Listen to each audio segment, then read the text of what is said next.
All right, good morning. It's Uncle Lou here. That's right, it's me. I am back from the 2025 Slob Olympics cruise, and unfortunately, Team Lou did not win this year. Shout out to my buddy Pigskin Pete, Team Pete, the 2025 Slob Olympics champion. If you want more information on that, the pictures, videos, stories of what all went on over last week's cruise, check out the morning show. We talked a lot about it this morning. That's on my second channel. I do a morning show 3 or 4 mornings a week over on my second channel. The link is in the description. It'll take you to the second channel. You can check it out. But we had a really good time. A lot of your favorite YouTubers from the college football world that you know and watch here on YouTube were there. We had a really, really good time. Tons of pictures and videos. Check out the second channel. Link in description. Time to get back to the schedule preview videos. These are not prediction videos. I do my prediction videos starting usually the end of May through June and July. This is just an early look at some schedules, before you start to figure out how good or bad a team might be, or what type of record they might end up with at the end of the season, or their chances of making a conference title game or a potential playoff. Before you really start to consider all that, there's a lot of things you need to look at. One of them is the schedule. In fact, that's one of the most important things now to look at is a team's schedule. As these conferences have gotten bigger through expansion and other conferences going away, you have vastly different schedules within the same leagues. Some teams are going to benefit from that through an easier draw in the conference schedule in a given year. Some teams are going to have it the other way around. Maybe they have a more difficult schedule than some of the other teams in the league. So it's not just as simple when it comes to picking who you think might win a conference. It's not just as simple as sort of picking who you think the best team might be. If the best team in the league has the most difficult schedule in the league, they may end up winning less games within the league than some other team in the league. So anyway, I like to take a look at a lot of these schedules. Today, we're going to do Michigan. Shout out to Evan over on the Patreon page. I've been getting suggestions from you guys over on the Patreon page on which teams you want to see me talk about in terms of their schedule for this season. And up today, the Michigan Wolverines. We haven't done the Big Ten in a few days, so it's time to get back there. So shout out to you, Evan. I appreciate the support over on the Patreon page. If you'd like to join up on the Patreon, we do live streams year-round over there. And all sorts of other stuff too. There's a link in the description for that. Check the Patreon page out. It's a great way to help support the show and the channel. But let's get to the Michigan schedule preview. Here we go.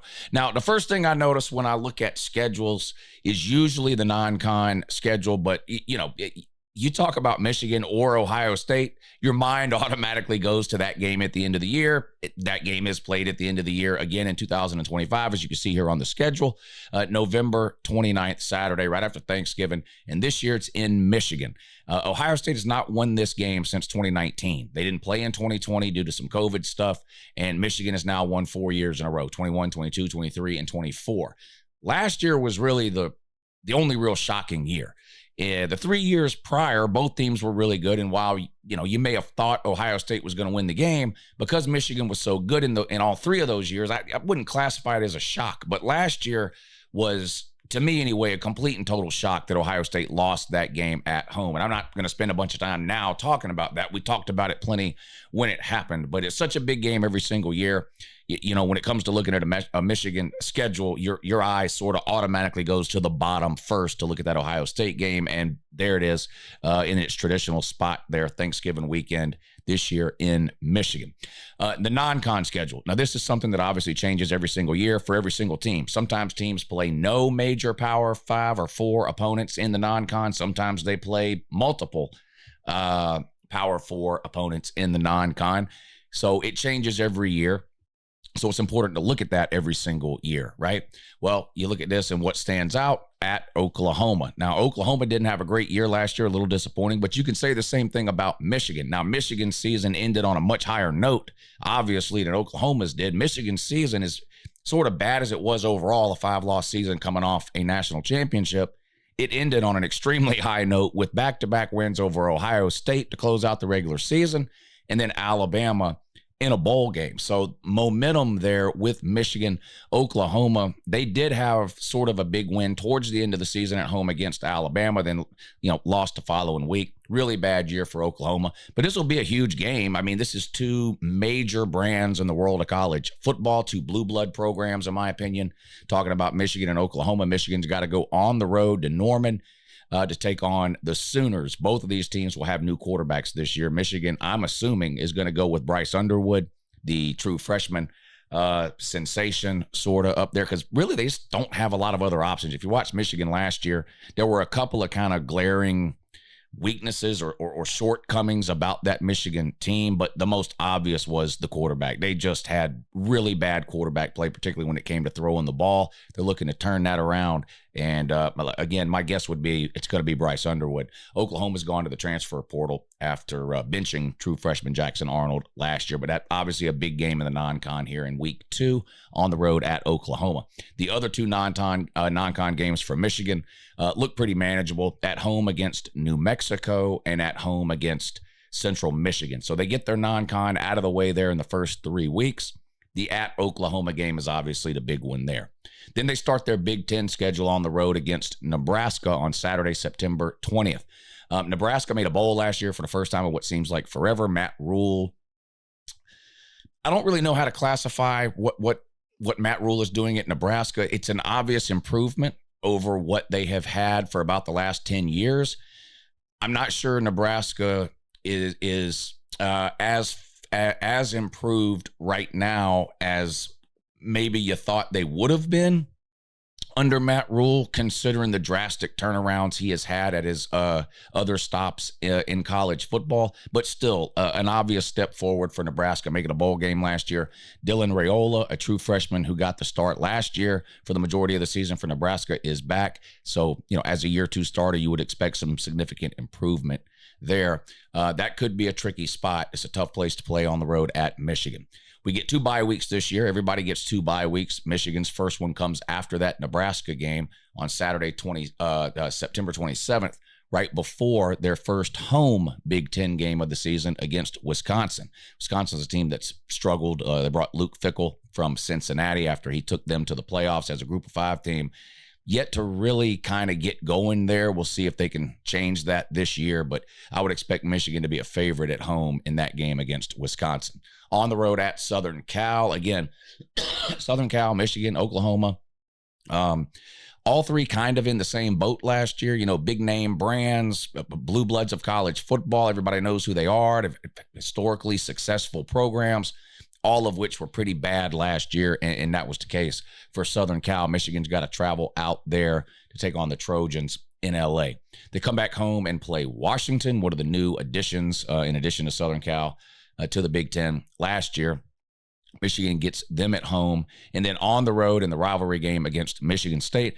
This is becoming, Michigan State is becoming one of the most interesting rivalries in all of college to me. It's not the biggest game of the year.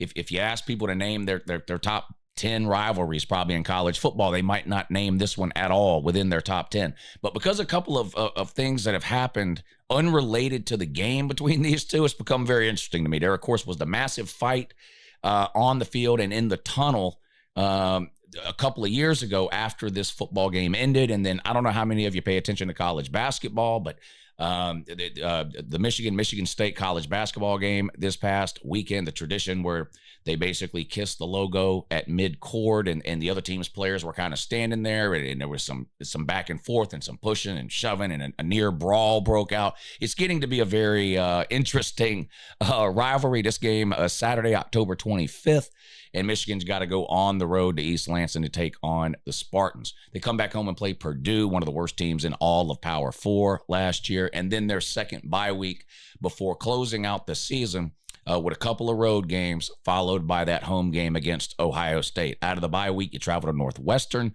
again, a game that I would expect Michigan to be a significant favorite in, and then on the road at Maryland, again, a game I think Michigan will be favored, back home to take on the Buckeyes, the defending national champions. So Michigan and Ohio State, of course, the winners of the last 2 national titles. Michigan a couple of years ago, Ohio State this past season, and they play like they do every year here in the last week of the regular season. So how does this schedule rank? Does it look, how difficult is it?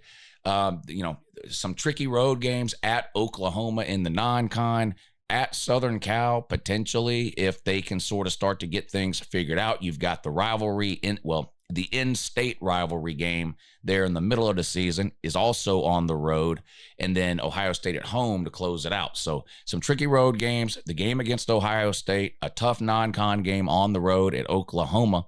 Michigan 7-5 last year in the regular season, 8-5 after a win over Alabama in a bowl game, ended the season on a high note with a couple of big wins against Ohio State and Bama. Will that carry over into 2025? Let me know what you think in the comments down below. What type of record would you be expecting for Michigan to have this coming year against this schedule that we're looking at right now? All right, I appreciate you watching.